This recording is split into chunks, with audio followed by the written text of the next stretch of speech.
Today we'll be working on lesson 4.9, which is solving radical inequalities.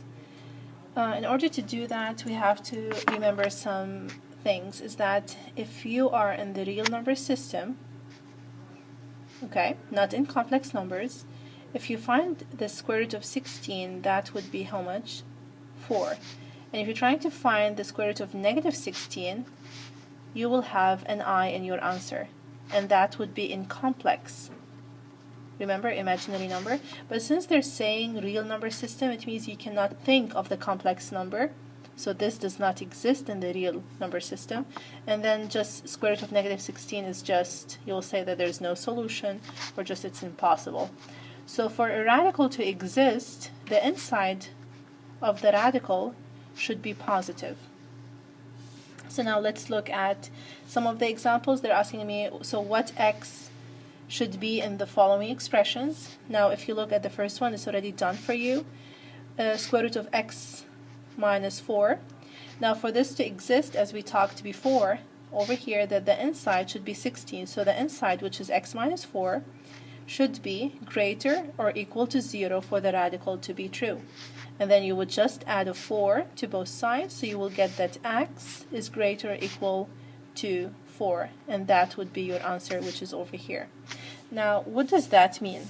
It means take a number more than 4, let's say 5, and plug it in the inequality. So square root of x minus 4, I'm going to write over here, square root of x minus 4, I'm going to take a number more than 4 because I found that x should be more than 4.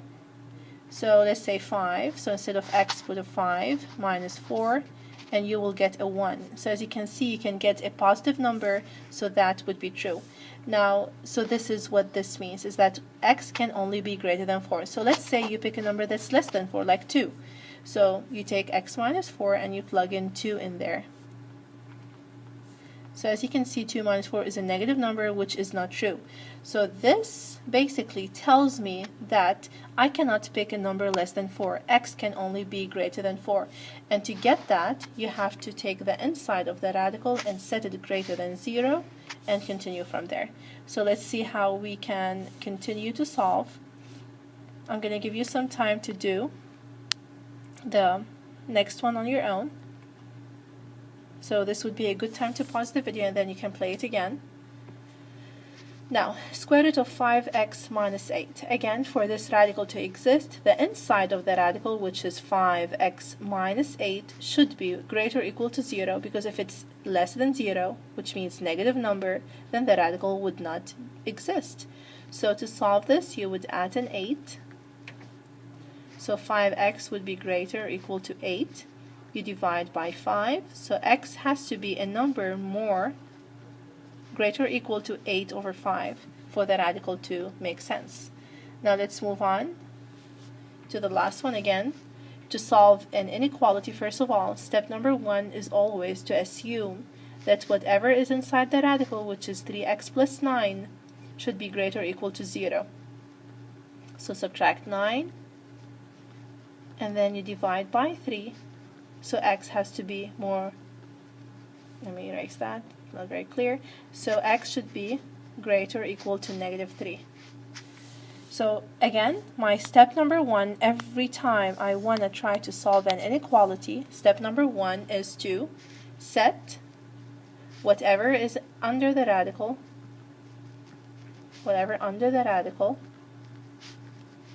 to be greater or equal to 0. So let's work on one of the examples. Now, in order to solve a radical inequality, I always have a couple of steps that I need to follow. The first step is what we talked about before. Step number 1 is to set whatever under the radical to be greater than 0. So as you can see here, I have 2x plus 4. So you set it greater or equal to 0. So that is step number 1 always. So you solve for x by subtracting 4, so 2x greater or equal to negative 4. I'm going to continue over here, and then you divide by 2. So x should be greater or equal to negative 2, and that's the first thing I got, is that for this radical to exist, x has to be more than negative 2. It cannot be less than negative 2. Now, to solve step number 2, you have to look at the inequality that they gave you. What is the equality? Inequality, it's square root, so write it down, square root of 2x plus 4 is smaller or equal to 4. There you go. So to solve this inequality, what do we do? Just like we did in equations, you have to get rid of the radical by squaring both sides. So you would get, this cancel the radical, so 2x plus 4 would be smaller or equal to 4 squared, which is a 16. You subtract a 4. I'm going to continue over here, so you get 2x smaller or equal to 16 minus 4, which is a 12. You divide by 2, so x is smaller or equal to 6. And that is my second one that I got from step number 2. So remember, step number 1 is that whatever is under the radical should be greater or equal to 0. No matter what this inequality is, you forget about that. So whatever is under the radical should be more or equal to 0. Now for step number 2, you take the inequality and you solve it like you would do with any other equation to get a value. Now as you can see, you have two answers, 1 and 2. Now to find the solution, I'm going to try to combine those two.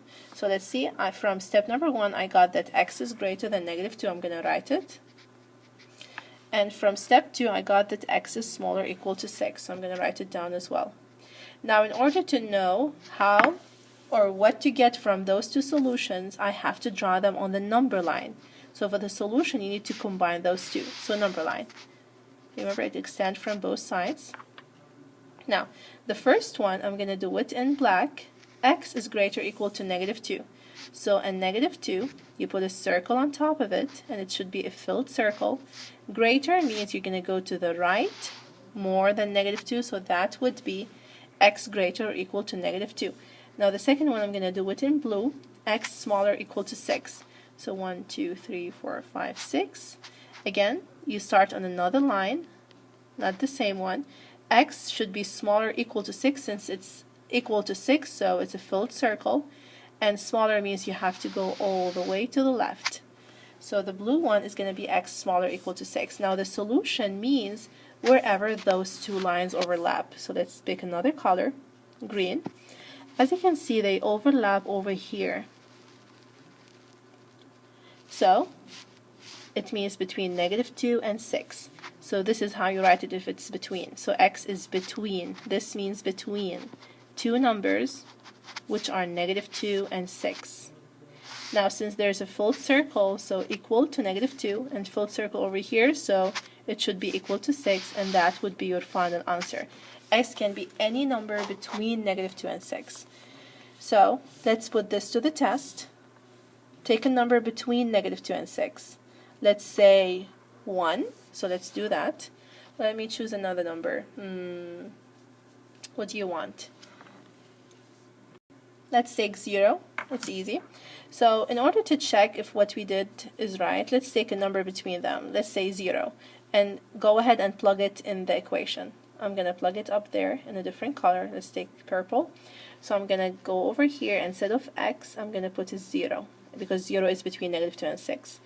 Plus 4, and I'm going to see if it's going to give me a right answer. So 2 times 0 is 0, so it's 0 plus 4. And I'm going to check if it's going to give me a number less or equal to 4. Now 0 plus 4 is a 4. I'm going to continue over here. 0 plus 4 is a 4, so square root of 4 is a 2. And is 2 smaller or equal to 4? Yes, 2 is smaller than 4. Then whatever I did is right by plugging in a number between negative 2 and 6. This is how you would do it. Now go ahead and try this on your own, and we'll do this again in class before we continue the practice. Now I'm going to do the next one. So again, step number 1 is whatever is under the radical, which is x minus 3 is only the one under the radical, should be greater or equal to 0. So add 3, so x should be more or equal to 3. If you want, you can directly put it on the answer, on the number line. So 1, 2, 3, this is 0, and x has to be equal to 3 or more. Okay, this is step number 1. Now step number 2 is to actually write down the inequality and solve it. So, first of all, you have to isolate the radical before you get rid of it. So 5 minus 2 is a 3, and then you square it to get rid of the radical. Remember, the square and the radical cancel out. We learned this in the previous lesson. Now 3 to the power 2 is a 9, then you add 3, you add 3. I'm going to continue over here. So x should be smaller or equal to 12. So that would be your answer. So let's say I don't have enough space, so I'm going to say let's this be 12. So x has to be smaller or equal to 12, so equal and smaller than 12. So as you can see, the two lines overlapped over here between 3 and 12. So then x is between 3 and 12. And that would be your final answer, and you put an equal sign since you have a filled circle above 3 and a filled circle above 12. And go ahead, try this on your own. So now you have 2 examples done by me and 2 examples that I would like you to try on your own. Now, the answer, final answer, is not going to always be between 2 numbers. So try those and let me see what you get. We're going to go over them in class, but you have to try them on your own. Have a nice day, and I'll see you tomorrow.